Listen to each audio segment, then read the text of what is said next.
우리에게 주시는 하나님의 말씀입니다. 시편 126편 1절에서 6절까지를 한 절씩 교독하겠습니다. 시편 126편 1절에서 6절입니다.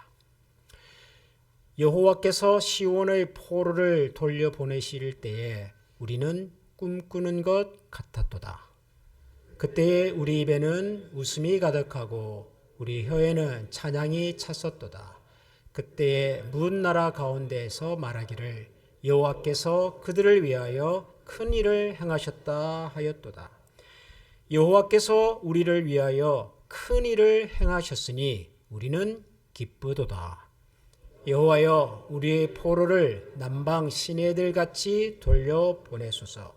눈물을 흘리며 씨를 뿌리는 자는 기쁨으로 거두리로다. 울며 씨를 뿌리러 나가는 자는 반드시 기쁨으로 그 곡식단을 가지고 돌아오리로다. 아멘. 지난주 인사드렸습니다마는 추수감사절 연합예배로 모이는 예배여서 여러분께 정확하게 인사를 못 드린 것 같아서 귀국 인사를 다시 드립니다. 여러분 잘 지내셨죠? 외로웠습니다. 여러분들이 보고 싶어서 거짓말 같지만 제가 한국을 방문해서 주일이 되면 정말 우리 교회가 좀 생각이 많이 납니다. 우리가 이렇게 모여서 예배드리는 이 시간도 생각이 나고 또 찬양팀 찬양도 생각이 나고 우리 또 기도해 주시는 집사님 장로님들이 기도도 생각이 나고 제가 목사가 되고 난 다음에 대부분이 좋습니다만은 몇 가지 아쉬운 것이 있어요. 목사가 되고 난 다음부터. 그 중에 하나가 다른 교회 가서 예배를 드릴 때 참 이렇게 집중이 잘 안 돼요. 생각이 많아져요. 제가 이제 목사다 보니까 이 교회는 이렇게 예배를 드리네. 목사님이 저렇게 설교를 하시네. 이 교회 찬양도 이렇게 찬양을 하네. 막 이런 생각들이 들어오니까 오롯이 예배에만 집중하기 쉽지가 않더라고요. 그러다 보면 어느덧 제 생각이 이곳에 와 있는 거예요. 몸은 지금 한국의 어떤 교회에 앉아서 주일 예배를 드리고 있는데 몸은 막 여기에 와 있는 거죠. 참 우리 교회에서 함께 여러분들하고 예배 드리는 이 시간이 정말 소중하다는 생각이 들고 그리고 정말 여러분 우리 교회 예배 좋습니다. 제가 다른 교회 가보니까 정말 우리 교회 예배 좋더라고요. 찬양팀 또 이렇게 기도해 주시는 분 너무너무 감사하고요. 특별히 지난 4주 동안 교회를 위해서 함께 마음을 모아주신 장로님, 권사님, 우리 찬양팀 모든 분들께 진심으로 다시 한번 감사를 드립니다. 제가 한국 방문했을 때 그 2개의 교회에 초청을 받아서 설교를 했는데요. 대단한 교회는 아니고요. 다 조그마한 그런 교회들입니다. 하나는 제가 컬럼에도 소개를 했던 거제도에 있는 외포교회라는 교회였고요. 시골 교회입니다. 그리고 또 다른 교회는 경기도 성남 분당에 있는 예담교회라는 교회입니다. 이 예담교회는 제가 한국에서 목회할 때, 일원동에서 목회할 때 일원동교회 청년들이 개척한 교회입니다. 제가 한국에서 계속 목회를 했으면은 저랑 같이 계속 그 교회 청년으로 잘 자랐을 청년들이 이제 제가 여러 사정이 있어서 교회를 이제 사임을 하고 미국에 오게 되지 않았습니까? 그때 그 청년들이 교회에서 신앙생활하다가 나름대로 고민이 좀 있어서 청년들이 나와서 교회를 개척한 거예요. 그렇게 해서 시작된 교회였습니다. 예담교회. 근데 그 청년들이 그때 20대 중후반이었어요. 결혼한 가정은 아무도 없고 다 미혼 청년들이니까 대학생 아니면 직장 생활하던 20대 중후반의 청년들이 교회를 개척했단 말이에요. 여러분 한번 상상해 보십시오. 한국의 요즘 이 전반적인 분위기가 기독교에 대해서 우호적이지 않습니다. 예전에 우리 어른들께서 한국에서 지내실 때만 해도 한국 교회가 대단하게 부흥하고 성장하고 그랬지 않았습니까? 기독교인이 1000만이다, 1200만이다 그랬거든요. 근데 지금 그렇지 않아요. 교회마다 숫자가 줄고 특별히 젊은이들이 다 교회를 떠나버리고요. 아이들이 안 보여요, 교회에. 지금 상황이 그런데 이런 척박한 환경 속에서 청년들이 20대 중후반의 청년들이 나가서 교회를 한다. 정말 어려운 일이거든요. 제가 예전에 그 얘기를 듣고 참 마음이 좀 무거웠어요. 이 청년들이 뭘 안다고 나가서 교회를 저렇게 참 앞으로 어떡하려고 그런 생각이 많았던 게 마음 한켠에 늘 부담이 있었던 좀 미안한 마음이 있었던 이제 그런 청년들이 시작한 교회 거기를 이제 다녀왔는데요. 위로를 해주고 싶었어요. 격려를 해주고 싶었어요. 칭찬을 해주고 싶었어요. 그런데 참 위로하기가 쉽지가 않더라고요. 격려하기가 참 쉽지가 않아요. 한국의 젊은이들의 상황이 너무 지금 그걸 뭐라고 표현해야 될까요? 마음 둘 곳이 없어요. 한국의 청년들이 마음 둘 곳이 없어요, 지금. 예전에 우리 어른들께서는 학교에서 그런 거 배웠잖아요. 티끌 모아 태산 그러잖아요. 열심히 노력하면 언젠가 때가 되면 내가 노력한 수고에 보답이 올 거다. 우리가 그런 꿈을 가지고 살았거든요. 70년대, 80년대. 그래서 열심히 일했고 열심히 공부했고 또 해외 나와서 열심히 일해서 또 돈을 벌어서 가족들에게 보내주면 가족들이 집이라도 장만을 하고 아이들이 대학을 가고 그랬단 말이에요. 그런 꿈이 있는 시대를 살았단 말이죠. 우리 어른들은 대부분 그래요. 근데 지금 대한민국의 청년들에게는 꿈이라는 단어가 아주 생소한 세상이 되어버렸어요. 희망이라고 하는 말을 섣불리 하기가 어려워요. 서울의 아파트 평균 가격이요 15억이랍니다. 아파트 한 채. 전국의 아파트의 평균 가격은 한 5억 정도 된대요. 5억. 여러분 5억이면 뭐 환율 뭐 이렇게 복잡합니다만 대략 한 4, 50만 불 되는 돈 아닙니까? 청년들이 대학을 졸업해서 취직도 잘 안 되는데 무슨 수로 4, 50만 불짜리 집을 사냔 말이에요. 매달 100만 원씩 만약에 저축을 해도요. 50만 불 모으려면 50년이 걸려요. 그러니 이 청년들이 무슨 꿈을 가지고 사회에 나가서 열심히 일을 하면 언젠가 내 집 하나 마련되겠지라는 생각을 하겠냔 말이에요.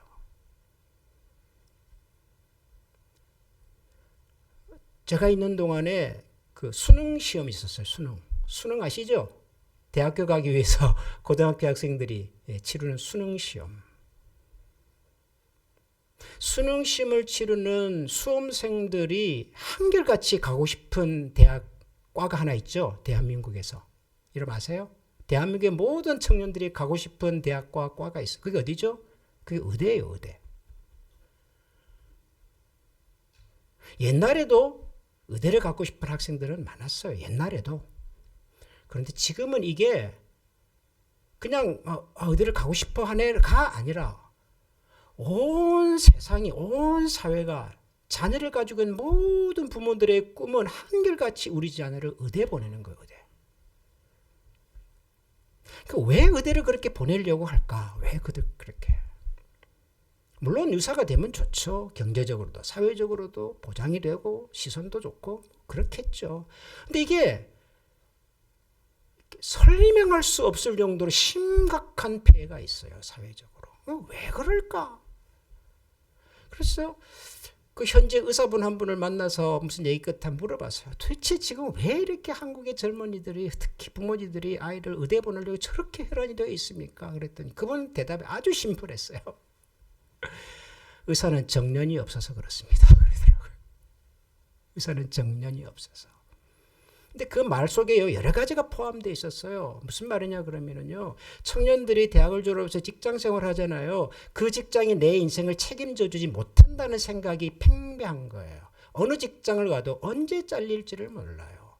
지금 돈 많이 받고는 있는데 이 돈 많이 받고 있는 환경이 언제까지 지속될지가 몰라요. 세상이 너무 급하게 너무 빠르게 변하다 보니까 어제까지는 괜찮은데 어느 날 갑자기 문을 닫아버리는 회사들이 너무 많은 거예요. 이런 불안한 세상 속에서 그래도 내가 평생 뭔가를 꾸준히 할 수 있는 일이 뭘까 생각해 보니 그게 의사밖에 없더라는 거예요.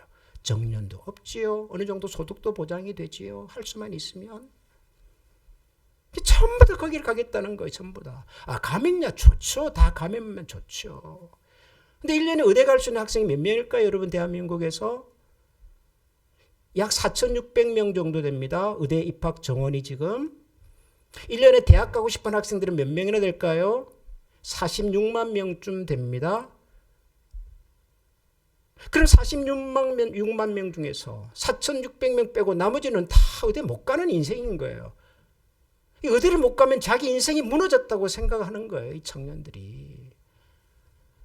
이런 세상 속에서 제가 뭐 꿈을 얘기한다, 희망을 얘기한다. 이거는 정말 낯선 얘기인 거예요. 낯선 얘기. 목사님이 한국에 안 살아봐서 그렇죠. 한국 사회에 어떤 일을 전혀 몰라서 그렇죠. 미국은 뭐 부자고 뭐 떵떵거리고 뭐 그런 생각으로 받아들이겠더라고요. 희망, 꿈. 참 난감했어요. 청년들에게.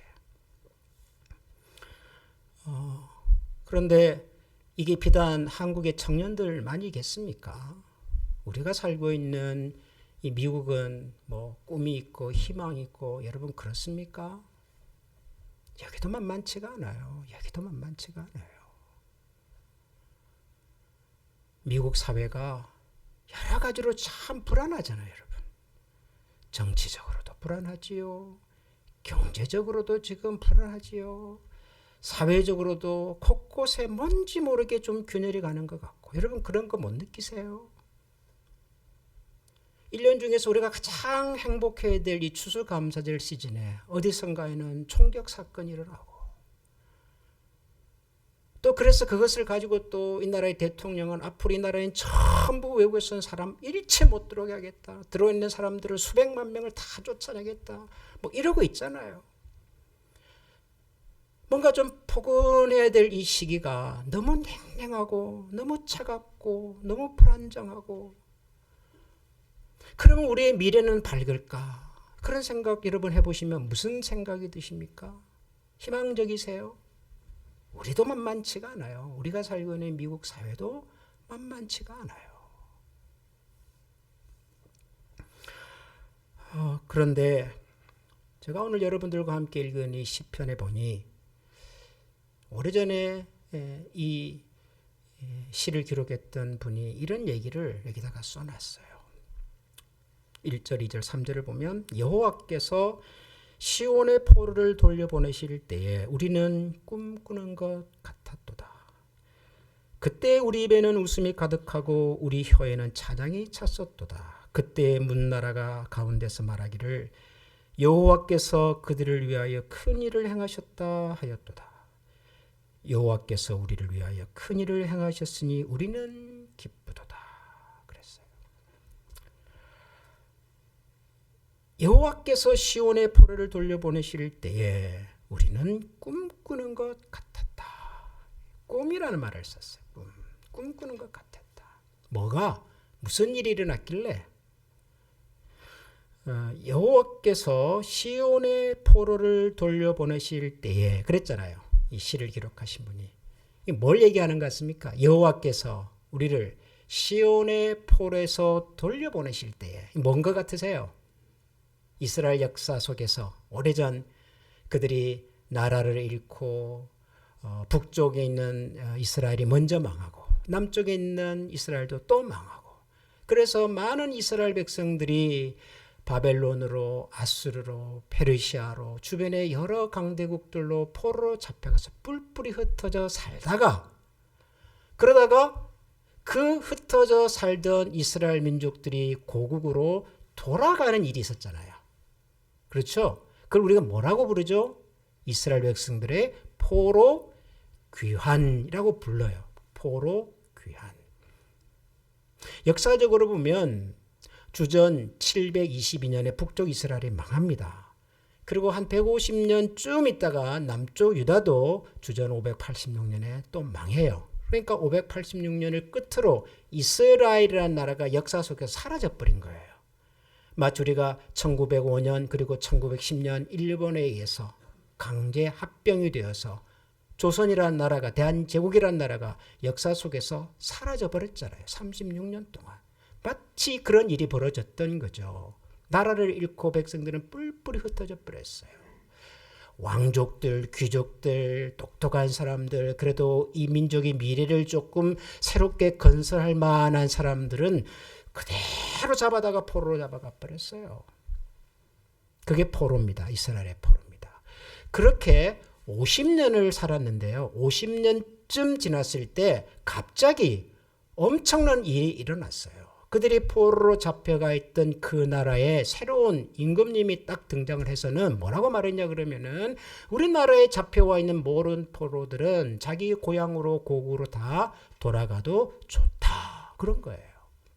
고레스라고 하는 페르시아의 왕이 갑자기 우리나라에 잡혀와 있는 모든 포로들은 이제 너희 나라로 다 돌아가도 좋다라고 소위 행정명령을 내린 거예요. 이 임금님께서. 그래서 그 다음 해에 이스라엘 백성들이 고국으로 돌아가고 싶은 사람들이 모여가지고 1차 포로 귀환이 일어났습니다. 수룹바벨이라고 하는 사람이 지도자가 되어서 그 당시에 한 5만 명 가까이가 돌아갔어요. 이 일입니다. 이게 시온의 포로에서 돌아왔을 때라는 말이. 그러니까 이것은 지금 이스라엘 백성들의 포로로 잡혀가 살다가 정말 아무런 꿈도 희망도 갖지 못하고 그냥 포로로서 내 인생 끝이 나겠거니라고 생각하던 어느 날 갑자기 국가에서 임금님이 너희 고국으로 나라로 고향으로 다 돌아가라 라는 명령이 떨어졌더라는 거예요. 그러니 그 소리를 들었던 이스라엘 백성들이 그 사실을 어떻게 받아들였겠어요? 꿈 같은 얘기였던 거, 꿈 같은 얘기. 여호와께서 시온의 포로를 돌려보내실 때 우리는 꿈꾸는 것 같았다. 상상도 못할 일이 일어난 거죠. 그래서 뭐라 그래요? 그때 우리 입에는 웃음이 가득하고 우리 혀에는 찬양이 찼었도다. 그때 문나라 가운데서 말하기를 여호와께서 그들을 위하여 큰 일을 행하셨다 하였도다.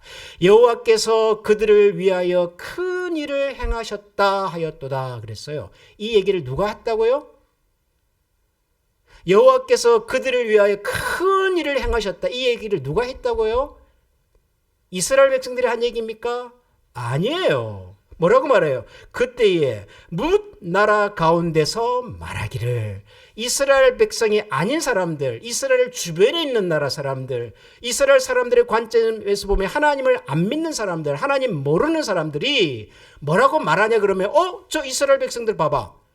저 이스라엘 민족 보니까 저들이 믿는 그들의 하나님께서 그들을 위하여 큰 일을 행하셨구나라고 말하더라는 거예요. 주변에서. 이해가 되세요? 내가 한 얘기가 아니에요. 이스라엘 백성들을 지켜보고 있었던 다른 민족, 다른 나라 사람들이 한 얘기예요. 그 말을 듣고서 이스라엘 백성들도 3절에서 이렇게 말하는 겁니다. 여호와께서 우리를 위하여 큰 일을 행하셨다. The Lord has done the great things for us. 이렇게 얘기하는 거예요, 이제야.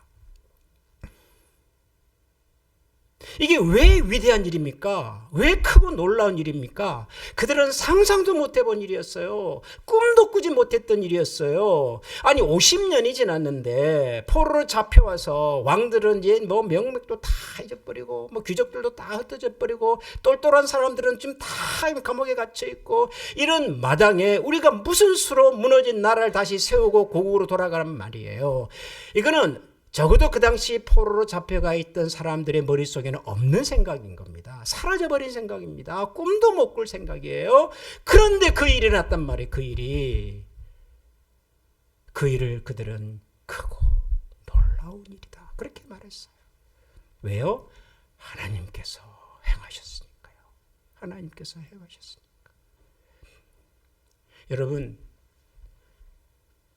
우리 삶에 만약에 크고 엄청난 일이 일어난다면 그 일은 우리가 대단히 준비를 많이 하고 노력을 하고 투자를 하고 해서가 아니라 하나님께서 우리를 위해서 일하셨기 때문에 하나님께서 우리를 위하여 일하실 때 그것을 성경은 크고 놀라운 일이라고 말하는 겁니다. 우리가 세상을 살아가면서 정말 크고 놀라운 일을 경험하기를 원하신다면 여러분 다른 거 구하지 마세요. 하나님 저와 우리 교회를 위하여, 우리 자녀를 위하여, 우리 가정을 위하여 하나님께서 일하여 주십시오 라고 고백하고 기도하는 거예요. 하나님이 일하시면 그 일 자체는 크고 놀라운 일이 되는 것입니다. 이스라엘 백성들이 고국으로 돌아가기 위해서 뭘 했냔 말이에요. 그들이 무슨 계획을 세웠습니까? 군대를 모았습니까? 무슨 돈을 모았습니까? 사람을 모았습니까? 아무것도 한 것이 없어요. 희망이 없었다니까요. 꿈이라는 단어를 상상도 할 수 없었다니까요. 그럼에도 불구하고 하나님이 일하시면, 하나님이 일어서시면 그 일은 우리의 인생에 크고 놀라운 일들로 찾아오게 되는 겁니다. 제가 이 말씀을 읽으면서 그런 생각이 들었어요. 꿈이 없는 세상을 우리가 살지만 희망이라는 단어를 말하는 것이 참 부적절한 것 같은 시대를 우리가 살아가지만 세상에는 희망도 꿈도 잘 보이지 않지만 하나님이 만약 이 가운데서 일하시면, 하나님이 우리를 위해서 생각을 가지고 일을 하시면 그 시간부터 크고 놀라운 일들이 시작될 거다. 우리가 꿈꾸지 않았어도 하나님이 우리를 위하여 꿈꾸시면 그 일이 일어날 거다. 그런 생각이 드는 거예요. 이 사실을 경험한 이스라엘 백성들이 그래서 그 다음에 이렇게 고백을 합니다. 4절을 보십시다. 여호와여 우리의 포로를 남방 시내들 같이 돌려보내소서. 눈물을 흘리며 씨를 뿌리는 자는 기쁨으로 거두리로다. 울며 씨를 뿌리러 나가는 자는 반드시 기쁨으로 그 곡식단을 가지고 돌아오리로다. 뭐 하자고요? 이제 뭐 하자고요? 씨를 뿌리자. 그래, 씨를 뿌리자. 씨를 한번 뿌려보자. 그전에는 씨를 뿌려볼 엄두를 갖지를 못했어요. 아니 포로로 잡혀와서 무슨 씨를 뿌려요? 내가 씨를 뿌려본들 그 수확을 다 누가 가져갈 건데요? 다 이방 나라 백성들이, 페르시아 사람들이, 군인들이 다 가져갈 거 아니에요. 내가 여기에 눈물을 흘리고 내가 노력을 하고 내가 땀을 흘리는 그 결과가 우리한테 온다는 보장이 없잖아요. 그런데 하나님께서 우리를 위해서 일하신다고 하는 이 믿음과 확신과 경험을 한번 가지고 나니 그들이 스스로에게 뭐라고 말해요? 자, 우리가 한번 씨를 뿌려보자. 눈물을 흘리며 씨를 뿌리는 자는 기쁨으로 거둘 것이다. 울며 씨를 뿌리러 나가는 자는 반드시 기쁨으로 곡식단을 가지고 돌아올 것이다. 씨를 뿌려보자요. 씨를 뿌려보자요. 예전에는 우리가 씨를 뿌려볼 엄두도 내지 못했지만 하나님이 우리를 위해서 일하시면 우리는 씨를 볼 자신과 용기가 생기더라는 거예요. 반드시 그 하나님께서 우리가 뿌린 씨를 기쁨으로 거두게 하실 것이다. 그 제가 방문했던 그 청년들이 시작한 교회, 예담교회. 반전이 있더라고요, 반전이. 제가 미국에 와서 이렇게 신앙 사회가 한 18년 동안 참 그 친구들을 생각하면 마음이 아팠어요. 어떤 면에서는 제 마음에 그냥 빚으로 남아있는 친구들이에요. 이 청년들이 나가서 교회를 했다. 무슨 돈을 가지고 건물을, 무슨 힘으로 목사님을 모시고, 저 친구들이 뭘 안다고 세상에 들어가서 교회를 시작해요. 늘 제 마음 한켠에 참 숙제같이 남아있던 친구들이었어요. 주일 아침에 이제 그 교회를 찾아갔습니다. 분당에 야탑역에 내려가지고 16분을 걸어서 올라갔는데 상가에 있어요, 교회가. 근데 상가에 공간이 3개가 있더라고요. 뿔뿔이 흩어져 있어요, 공간이. 하나의 공간은 예배를 드리는 공간이에요. 빌려가지고. 건너편 건물에 또 공간이 하나 있는데요. 그것은 청소년들을 위한 공간이에요. 유스 그룹. 청년 친구들. 이 친구들이 모여서 성경도 공부하고 또 훈련도 받고 또 그 방에는요 전면 거울이 있더라고요. 전면 거울이. 여러분 전면 거울은 뭐에 필요할까요? 여러분 한번 상상해 보시겠어요? 전면 거울은 왜 필요할까요? 나를 보기 위해서 필요한 거예요. 내 전신을 보기 위해서 전면 거울이 필요한 거죠. 청소년들이 모이는 방에 전면 거울이 왜 필요할까요? 춤추는 친구들이 있는 거예요. 그래서 춤도 추고 노래도 부르고 청소년들이. 그리고 또 하나 공간이 있어요. 건물 1층에 있으니까 보니까요. 거기는 붕어빵을 구워서 장사하는 방이에요. 들어보니까 주중에 목사님과 사모님이 붕어빵 장사를 하는 거예요. 돈 벌려고 할까요, 목사님이? 아니에요. 물론 붕어빵 팔아서 돈이 좀 들어오기는 합니다. 그거 먹고 살려고 하는 거 아니에요. 붕어빵 장사를 하는 이유는 그 동네 아이들을 만나려고. 그 동네 초등학교 아이들을 만나려고. 여러분, 대한민국 교회 아이들이 없습니다, 지금. 시중에 이렇게 다니는 아이들 100명을 잡고 물어보면 너 교회 다니니? 교회 가본 적 있니? 라고 물어보면 예, 교회 다녀요. 교회 가본 적이 있어요. 라고 말하는 아이가 3명이랍니다. 상상해 가세요. 그러니 이 아이들을 만날 수 있는 방법이 없잖아요. 요즘 또 부모님들이 이상한 사람 만나면은 절대로 따라가지 마라 그러니까. 그래서 붕어빵 장사라는 거예요. 아이들 학교 마치고 오며 가면 붕어빵 사 먹으면서 목사님하고 이야기하고 교회 청년들하고 이야기하고. 그랬던 아이들이 주일날 붕어빵 집이었는데 교회가 됐네. 교회를 또 찾아오는 거예요. 그래서 그 교회는 어른보다 아이들이 더 많더라고요. 제가 가보니까.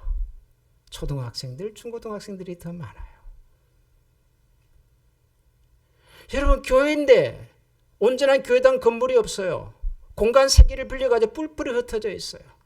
주중에는 뭐 붕어빵 장사를 한다 그러고 그날도 아이들이 와가지고 얼마나 시끄럽게 하는지 한쪽에서는 밥 한다고 어른들이 난리고 저쪽에서는 아이들이 막 놀고 난리가 나고 그런데도 그 교회 성도들의 얼굴에는요 미소가 있더라고요. 기쁨이 있더라고요. 희망이 보이더라고요. 희망이. 하나님 앞에서 거룩한 꿈을 가지고 씨를 뿌려놓으면 이 씨를 하나님이 자라게 하시는구나. 그런 생각이 들었어요. 하나님이 자라게 하시는구나. 씨를 안 뿌리면 뭐 얻을 것도 없겠으나 하나님 앞에서 거룩한 소망과 꿈을 가지고 씨를 뿌려놓으면 그 씨는 반드시 자라게 하신다. 이게 성경이 우리에게 가르쳐주는 교훈인 거죠. 제가 그래서 기뻤어요. 제가 좋았어요. 제가 그 친구들 만나기 전까지는 마음이 참 힘들었고 불편했는데 마치 이런 것 같았어요. 농부가 농사를 짓다가 어떤 이유 때문에 농사를 포기하고 그 밭을 그냥 놔두고 어디로 온가 가버린 거예요. 18년 세월이 지나서 그 밭으로 다시 돌아와 보니 다 뿔뿔이 흩어져 버릴 것 같은 그 씨앗들이 어디선가에서는 뿌리를 내리고 자라서 제법 큰 나무가 되어 있는 거예요. 열매도 열리고 꽃도 피고. 사도 바울이 고린도서 보면 그런 얘기 하잖아요. 나는 너희들을 위해서 씨를 뿌린 것 같고 또 아볼로라고 하는 사람은 그 위에다가 물을 부었더니 하나님께서 자라게 하시더라. 그러잖아요. 사랑하는 우리 한미 가족 여러분, 2025년이 이제 한 달 남았잖아요. 12월 한 달 남았는데 이 12월 한 달을 우리가 지내면서 저는 우리 마음속에 좀 이 2가지 숙제를 좀 하면 좋겠다 하는 생각이 들어요. 2가지 숙제. 이게 뭐냐 그러면 첫 번째는 2025년 동안 하나님께서 저와 여러분들에게 행하신 크고 놀라운 일들을 같이 한번 기억해 보는 것입니다. The Lord has done the great things for us. 우리를 위해서, 우리 가정과 교회를 위해서 2025년 동안 하나님이 행하신 크고 놀라운 일이 뭔가 우리 그걸 한번 되새겨보는 시간이면 좋겠습니다. 있어요, 여러분. 없는 것 같죠? 있어요.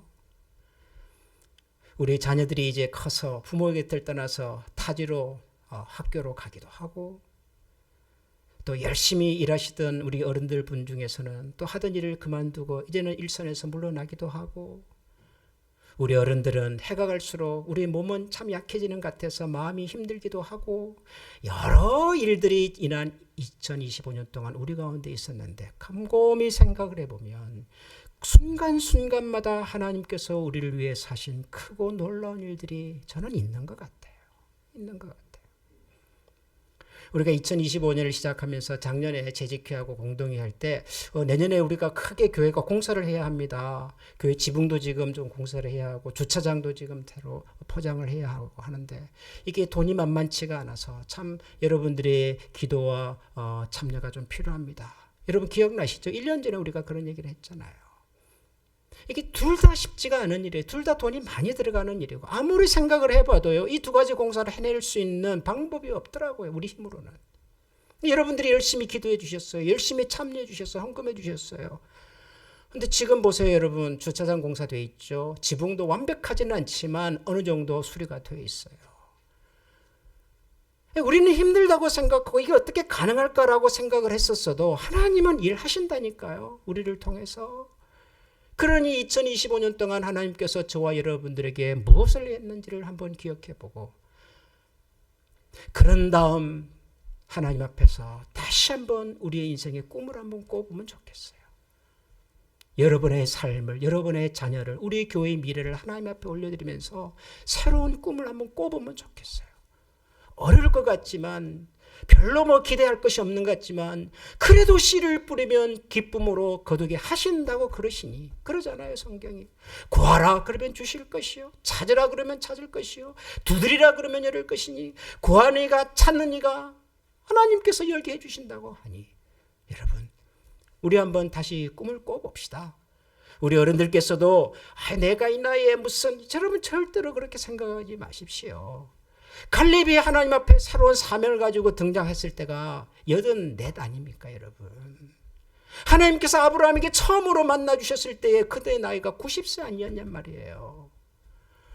모세는 120세까지 떵떵거리고 하나님의 구원의 역사를 위해서 살지 않으셨습니까?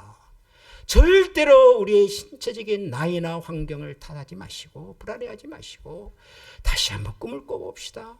다시 한번 희망을 품어보고요. 우리 자녀에게도 희망을 얘기하고 꿈을 얘기해 주시고 우리 교회 한미교회를 위해서도 내가 이 교회를 위해서 이 거룩한 공동체를 위해서 어떻게 하나님의 거룩한 꿈을 내 가슴에 품고 살아갈까 도전해 보시고 그렇게 12월을 하나님 앞에서 기도로 거룩하게 구별해 드리는 그런 우리 모두가 될 수 있기를 주님의 이름으로 축원합니다. 우리 이 시간에 다 같이 한번 마음을 모아서 같이 한번 기도하십시다. 두 가지입니다. 두 가지. 2025년 동안 하나님께서 우리를 위하여 행하신 크고 놀라운 일들을 기억하면서 감사하는 마음으로 기도하십시다. 그리고 둘째로는 하나님 여전히 우리는 꿈을 꾸기를 원합니다. 우리 자신을 위해서도 우리의 자녀들을 위해서도 특별히 우리 한미교회를 위해서 우리 라이트하우스 미니스트리 이제 갓 자라가고 있는 이 새로운 꿈나무와 같은 이 사역을 위하여 하나님께서 일하여 주시고 하나님께서 이끌어 주시고 하나님께서 저희들로 하여금 기쁨으로 거두게 하실 그날을 바라보게 하여 주십시오. 우리 이런 마음으로 이 시간에 한번 다 같이 마음을 모아 기도합니다. 기도하십시다. 존귀하신 하나님 감사합니다. 하나님의 수고를 하나님의 거룩하신 마음 저희들이 주님 앞에 올려드리는 하나님을 되게 주시옵소서. 하나님 우리의 모습 주님의 나라심 하나님 우리의 모습 그 하나님께서 우리를 기억하시고 저희들이 알고 하나님을 바라보는 하나님께서 말씀으로 찾아와 주시고 저희들 가운데 기억하시고 하나님의 손 이 시간에 우리 같이 한번 찬양하겠습니다. 내게 오늘 들어 주를 시작할 때 주의 일을 보겠네. 작은 마음으로 주셔 하늘에 꿈꾸게 하네. 주님을 볼 때 온 그 시선이 주님께 드리고 살아계신 하나님을 느낄 때 내 삶은 주의 역사가 되고 하나님이 일하시 시작하네.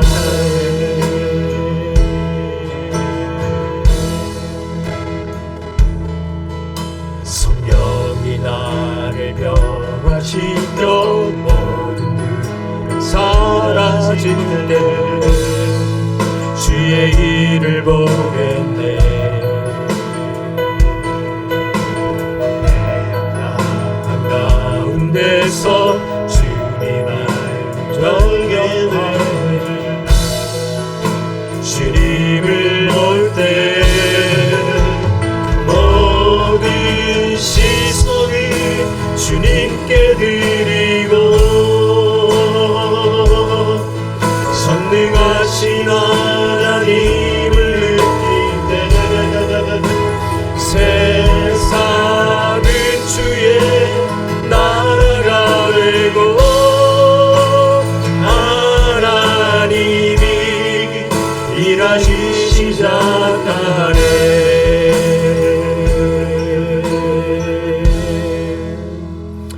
오늘도 저희들이 눈을 들어 살아계신 하나님을 바라봅니다. 우리 주변에서 들리는 이야기와 소문들은 하나같이 우리들의 마음을 참 힘들게 만들고 꿈과 희망을 말하기가 쉽지 않은 세상을 비록 우리가 살아가지만 우리가 우리의 눈을 들어 살아계신 하나님을 바라보며 그 하나님의 능력의 손에 우리를 맡겨드리면 하나님께서 우리를 위하여 일하실 것을 믿고 그 하나님 앞에 이 시간도 믿음과 소망으로 나아가기를 원하는 모든 주의 백성들 머리 위에 우리 주 예수 그리스도의 은혜와 하나님의 사랑과 성령의 교통하시는 은총이 지금부터 영원토록 함께 계시기를 축원하옵나이다.